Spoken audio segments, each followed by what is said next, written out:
Hello YouTube, Bean from the bedroom here, your guitar junkie.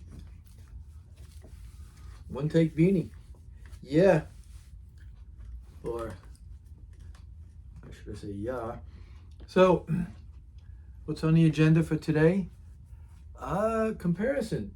Not really. Kinda. Sorta maybe.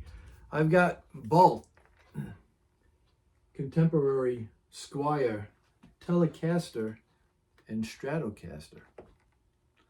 So yeah, woo, looking sweet. Both in gunmetal metallic. This has a matching headstock. This has a black headstock.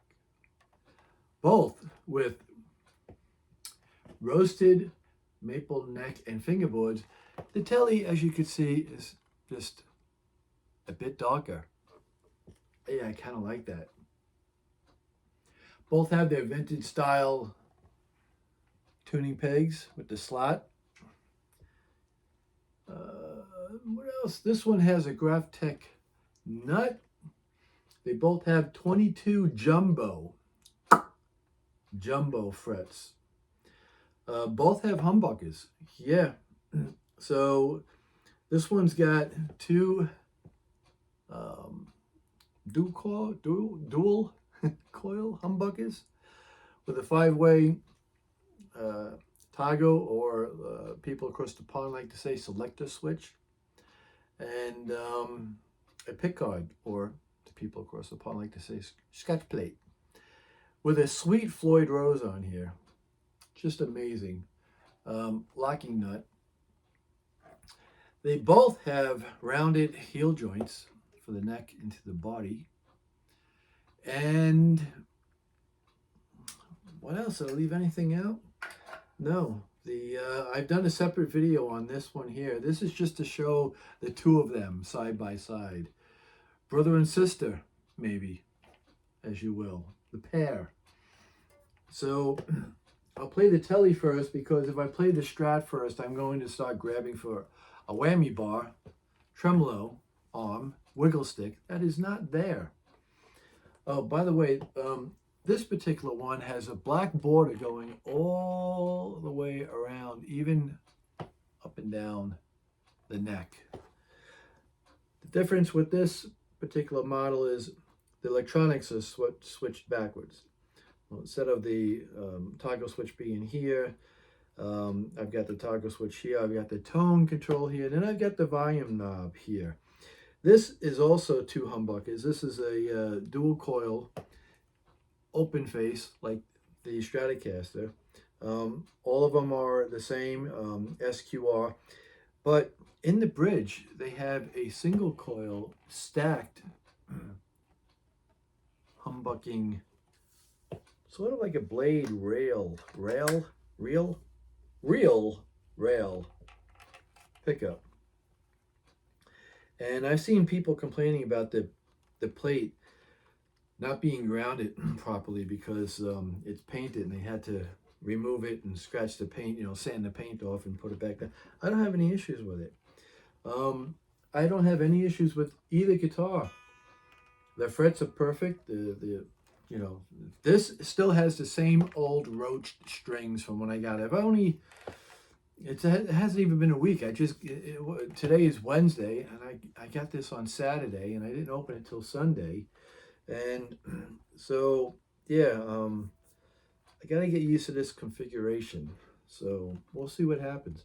But, so I didn't change the strings. The same, they're dead. They're also dead. And I'm making excuses already, as you can tell, because that's what I do.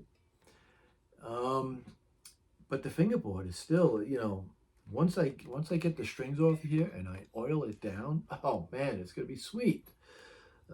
And of course, I'm just gonna put a little sewing machine oil on the Graphtec nut, because why not, right?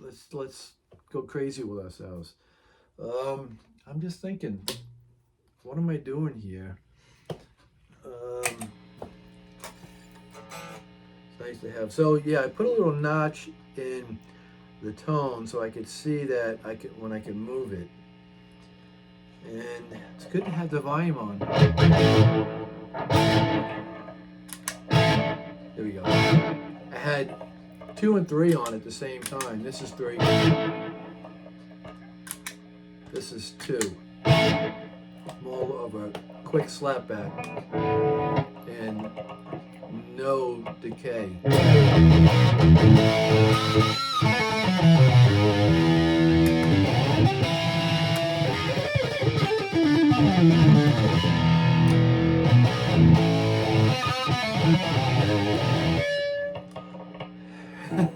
Right, so I didn't warm up. First time in the room, first time playing, so I didn't get a chance to do my, spider fingers. That's what I call it, spider fingers. I think this is the song that I wrote, and when I say that, I really just made it up.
See that freaking toggle switch, because I couldn't get it quick enough in the middle.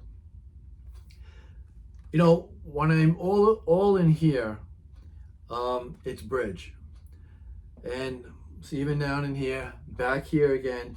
Then when I come back here, I'm hitting the same note here on a different string, and when I get here, I go to the neck for a warmer tone. And then when I do my second run on that, I switch it in the middle just for a different tone again, because I'm playing very close to the same exact notes. I'm just adding one more in there because I had to finagle with that. I lost everything. It's like in a rowboat, like you're rowing, and all of a sudden one oar falls off the horseshoe thing that holds it in place, and you're trying to get that back on, and this one falls. Everything just falls to afterwards. So yeah, that's exactly what had happened, and I kind of did it backwards. Again, I played that part of the thing a little backwards. So, and yeah, when I say that I wrote that song, I just downloaded the backing track from YouTube, and I made up the instrumental. That's what I do. I do that on the songs that I wrote, that I played with my band, and I had a guitar solo, and I just memorized what I did, because I make it up, and I try not to forget it, should I say. So yeah, Let's try that again and make sure I don't make that same mistake. I used a vintage.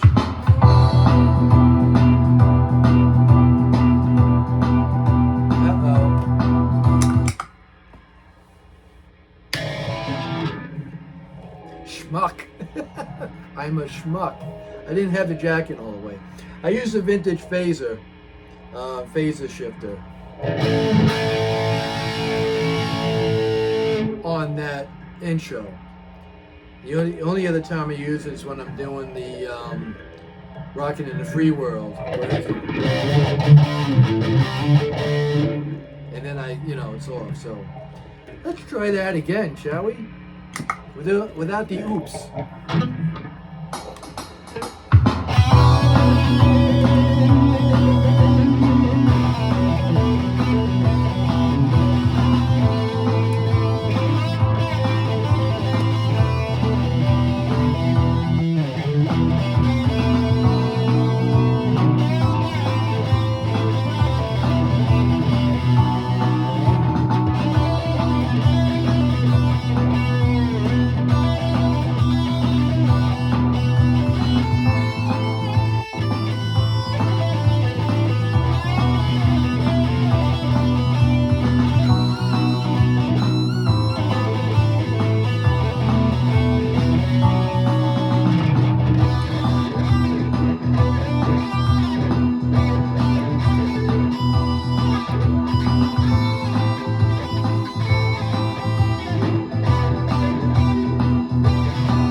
Hey, I thought I'd turn you off. Turn you off, you stay off. So, yeah. The funny part is that I was thinking too hard, making sure that I don't make the same mistake, and almost not keeping up with the timing. So, yeah, that's funny.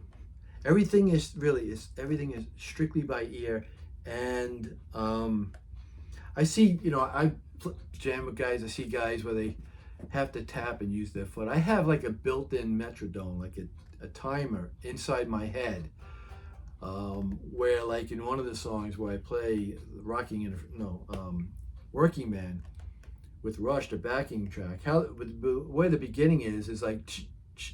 And then it stops, and then you got to do that whole intro, and you got to time it just right where the words come in. And again, I'm just lucky to do it because I have that that in my head, and when I don't think about it, it happens. As silly as that may be, when I think about it too much, then I'm kind of like I'm grabbing again at the oar for the rowboat. when I hear something in my head, that's when, basically it just comes out of my playing. And the only thing that I try to keep a handle on, I try to back off on, is when I get into that like shredding mode, I get into that almost like an OCD kind of thing. Like I realize I want to do it, and then like do it again and then add another one on. And then I'm like, well, you did that too much. Like, people aren't going to like it, even when I'm just playing in front of an audience. Back off on it, stop that. But it's just that thing. It's like when I go like this. If I do like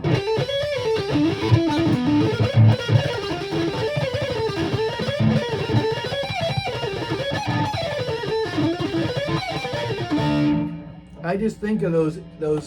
I hear those extra notes in my head, almost like, doing this, like that thing where I've seen it where people have to touch things all the time. That like it's I forget what that's called.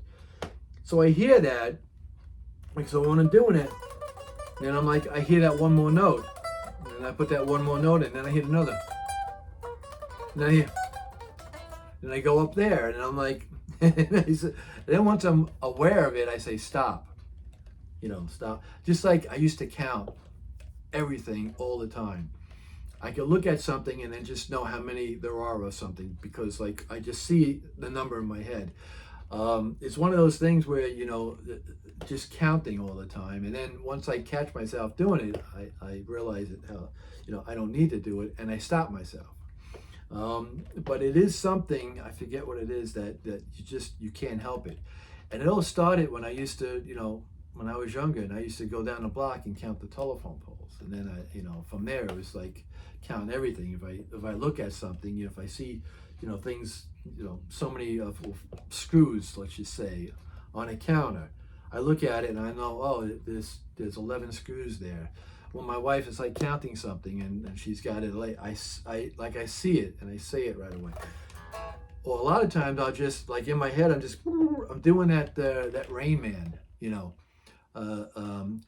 200, 249, 241 toothpicks. And then the woman goes, oh, it's a 250 box and there's 9 left, kind of thing. It's one of those things where it's like, so yeah, I apologize if you get sick of that, and I just get carried away. But I try to control it as best I can. So thanks for watching. Have a good day and better tomorrow.